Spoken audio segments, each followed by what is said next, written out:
17 years, if I'm doing the math right. I think it was, I don't know. I don't know either. Yeah. 16 years. Something like that. Anyway, yeah, where he was still very active in his addiction for, a decade and more. So you got to practice. And I here's what I will tell you. I don't care what anybody says. I know that so I have the 3 boys. The first 2 are addicts in recovery. My oldest has 4.5 years. My middle son has 9.5 years clean and sober. We didn't realize he was in it, and all our focus was always on the older one because we had no idea the other one was involved in it either. So anyway, I absolutely know that they had a greater chance at sobriety because I got my shit together. Yeah. Which is encouraging for us as mothers who have children that struggle, which, I mean, all our children struggle at some point. Oh, yeah. But to say, and sometimes maybe it takes an event or just a time in your life that you say, hey, I'm tired of this. I need to get myself some healing. I need to get myself figured out so that I can have peace, that I can be happy, that I'm not always trying to fix somebody, that I'm not depressed, that I'm not this or that. And that, I mean, so the people that come to you, Kandy, I mean, you see a lot of people that are at that point where they're just, okay, I just have got to get myself turned around. I mean, and I love this saying that it's attraction versus promotion, and I love that, and that's the crux of how I work.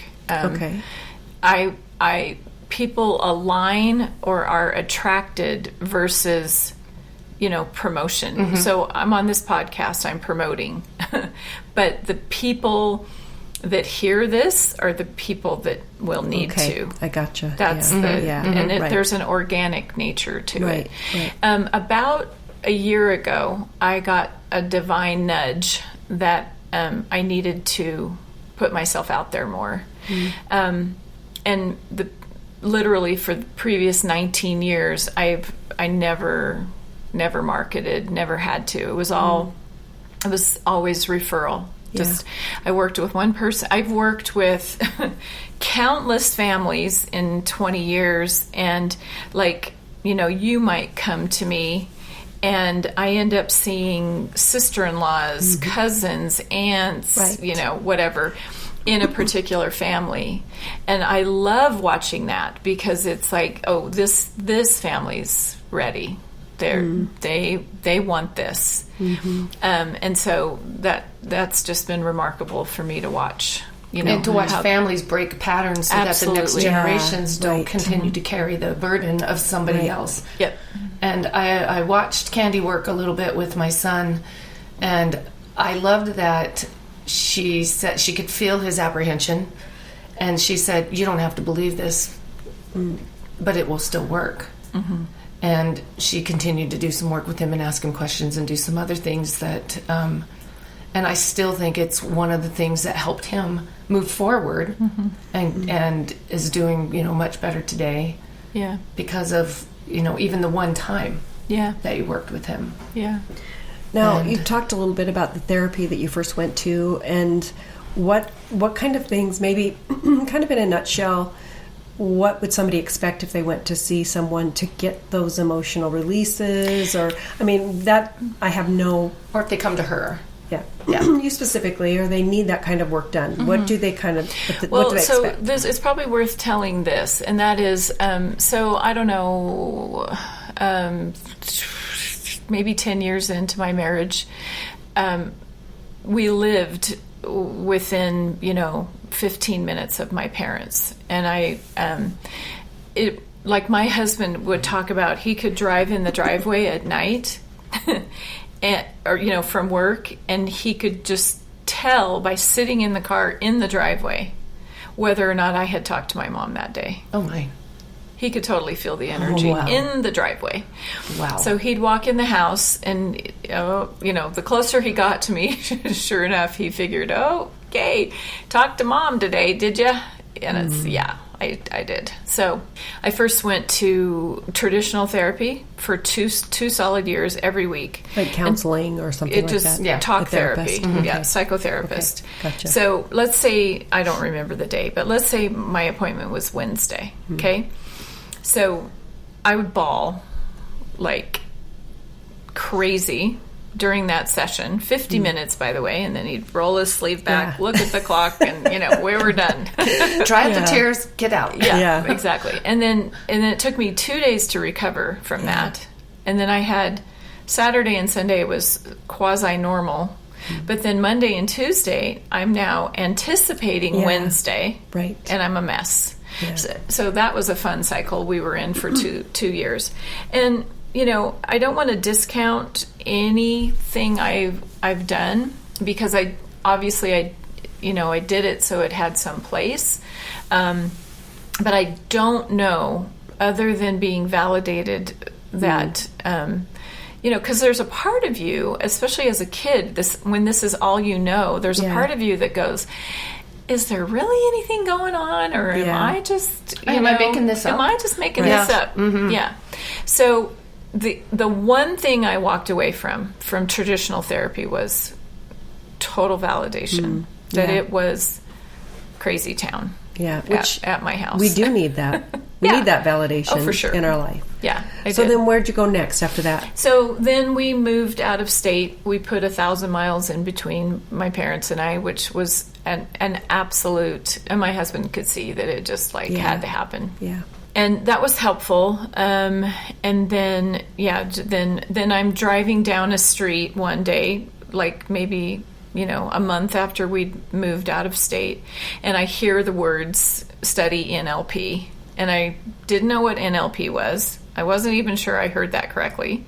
I turned and looked in my back seat thinking, who's back there? Who said that? Because it was so real, so audible. And I didn't say it, because I'd never even heard of the term before. Wow. But I just kept that, and then that's the school that I ultimately went to and did a lot of my healing work, which is the event around my mom's suicide attempt on Mother's Day, was healed with NLP, which is neuro-linguistic programming. Okay, neuro-linguistic programming.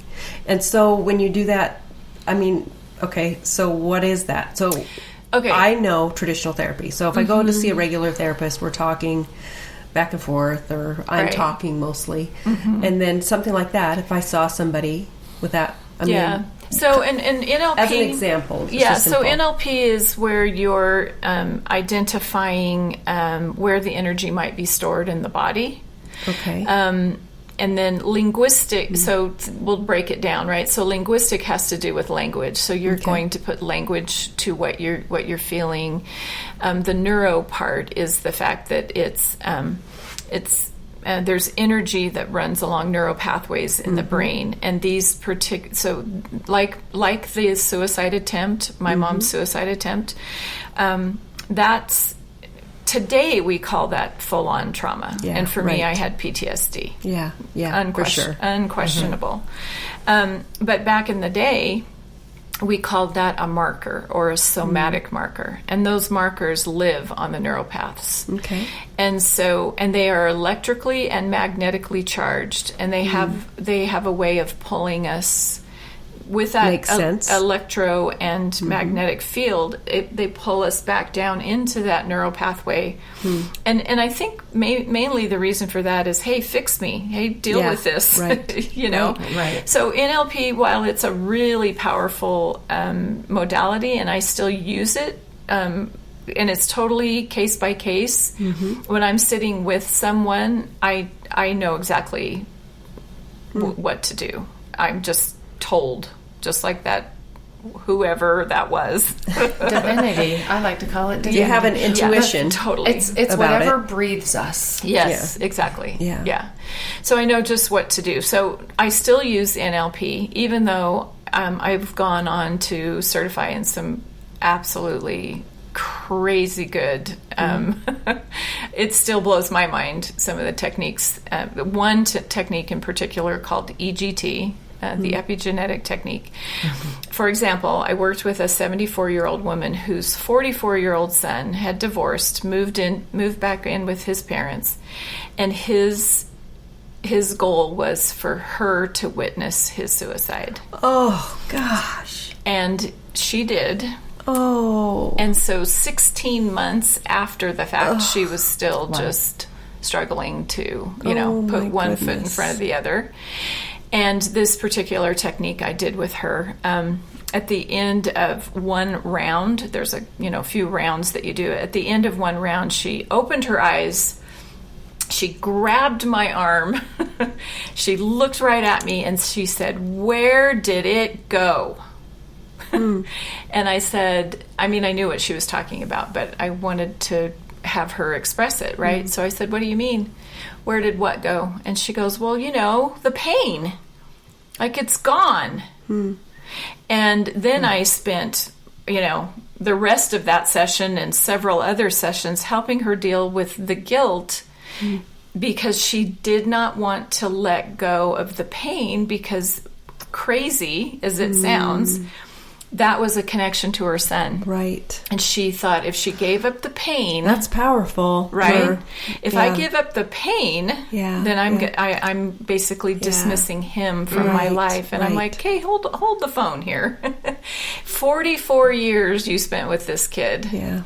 I'm sure you had some really great memories." But I can see that in other people, how that happens.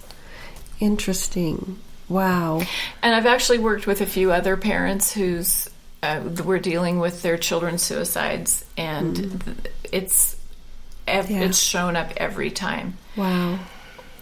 I don't know if I want to let it go, because if I do, am I not honoring them? Yeah. Well, of